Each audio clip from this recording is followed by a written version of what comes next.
जय श्री कृष्णा दोस्तों, कैसे हैं आप।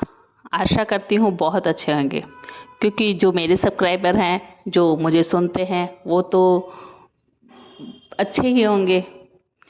क्योंकि मुझे पता है मेरे जो वीडियो सुनता है उसमें ज़रूर भगवान का भाव आ जाता है, और जिसमें भगवान का भाव होता है वो हमेशा खुश रहता है। कल से दोस्तों नवरात्रि प्रारंभ है, तो मैं आपको जिस विधि से जो सब कुछ एक एक लाइन एक एक चीज़ बता रही हूँ, अगर आप उस तरीके से करेंगे तो ज़रूर आप पे देवी माँ प्रसन्न होगी और आपके घर में धन धान्य की कोई कमी नहीं होगी और आपका घर फलेगा फूलेगा। प्लीज़ जैसे मैं बताती हूँ वैसे वैसे आप पूजा करें, ठीक है। चैत्र की नवरात्रि है ना, नवरात्रि स्थापना व नव वर्ष गुड़ी पड़वा भी मनवाते हैं इस दिन। चैत्र शुक्ला एक्कम को हिंदू संस्कृति धर्मानुसार नव वर्ष होता है। इस दिन नवरात्रि स्थापना भी होती है। सभी व्यापारी वर्ग है ना, नवीन वर्ष में नए बही खाते का प्रारंभ करते हैं। निमजर काली मिर्च, निमजर आप जानते होंगे, काली मिर्च भी आप जानते होंगे। काली मिर्च, सूंठ और धनिया पिसा हुआ नहीं लेना है, साबुत धनिया लेना है, ठीक है। मिश्री मिलाकर प्रसाद रूप में खाएं नवरात्रि के स्थापना वाले दिन, ठीक है। एक्कम से रामनवमी तक 9 दिन नवरात्रि होते हैं। 9 दिन तक रामचंद्र जी और रामायण की पूजा व पाठ किया जाता है।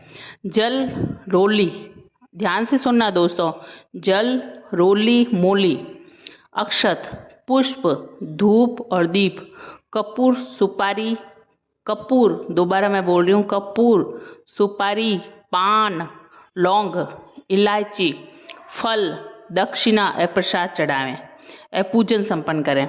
जितनी देर रामायण का पाठ करें उतनी देर दीपक को प्रज्वलित रखें, यानी कि दीपक बुझना नहीं चाहिए। बीच बीच में उस पर घी डालते रहें ताकि वो बुझे ना, ठीक है। तो चैत्र शुक्ला एक्कम से नवरात्रि प्रारंभ होगी। नवरात्रि में आदि शक्ति देवी दुर्गे, भवानी, जगदम्बा की पूजा अर्चना की जाती है। सर्वत्र जहाँ भी माता का मंदिर होता है वहाँ भक्तजन दर्शन पूजा अर्चना के लिए आते हैं।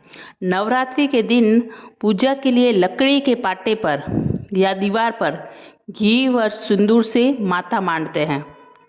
एक पाटे पर मौली लपेटकर गणेश जी की स्थापना करते हैं। एक पाटे पर श्वेत वस्त्र बिछाकर 9 स्थानों पर चावल की मुट्ठी बनाकर रखें और नवग्रह की पूजा करें। और एक चौकी पर लाल वस्त्र बिछाकर गेहूं से 16 मुट्ठी बनाकर 16 मातु का बनाकर उनकी पूजा करें, ठीक है। इन सबके निकट ही एक मिट्टी के कुंडे में ज्वारे उगाते हैं। जो मिट्टी का कुंडा होता है जिसमें हम पक्षियों के लिए पानी डालते हैं, तो उसमें ज्वारे उगाते हैं, ठीक है। ज्वारे उगाने के लिए पीली मिट्टी में जौ डालें और सींचें, ठीक है। एक छोटा ताम कलश लेकर उस पर श्रीफल पर मौली लपेटकर उसे कलश पर स्थापित करें। कलश में शुद्ध जल भरें। चारों ओर 5 आम के पत्ते लगाकर मध्य में श्रीफल रखें। इन सभी की 9 दिन तक पूजा करें।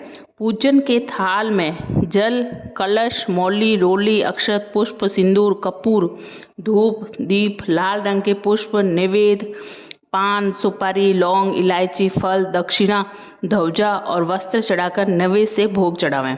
गोबर के कंडे को जलाकर उस पर घी की धूप डालकर जोत जलावें। श्री दुर्गे माता को चुनरी ओढ़ावें। प्रतिदिन अम्बे माता जी की आरती करें, दुर्गा मैया का पाठ करें और 9 दिन तक ब्राह्मणों को या कुंवारी कन्या को भोजन कराएं व व्रत करें। दोस्तों जैसे जैसे मैंने आपको बताया है वैसे अगर आप करेंगे तो ज़रूर आप पे देवी माँ प्रसन्न होगी और आपके घर के भंडार पूरी तरीके से भर जाएंगे। आप बोलोगे कि रखने के लिए जगह नहीं है, तिजोरी से पैसे बाहर आ रहे हैं, पूरा घर धन धान्य से पूर्ण हो जाएगा और आप सुख, शांति और वैभव प्राप्त करेंगे। थैंक यू दोस्तों, और जानकारी अच्छी लगे तो प्लीज़ लाइक करें, वीडियो मेरा अच्छा लगे तो कमेंट करें और सब्सक्राइब करें।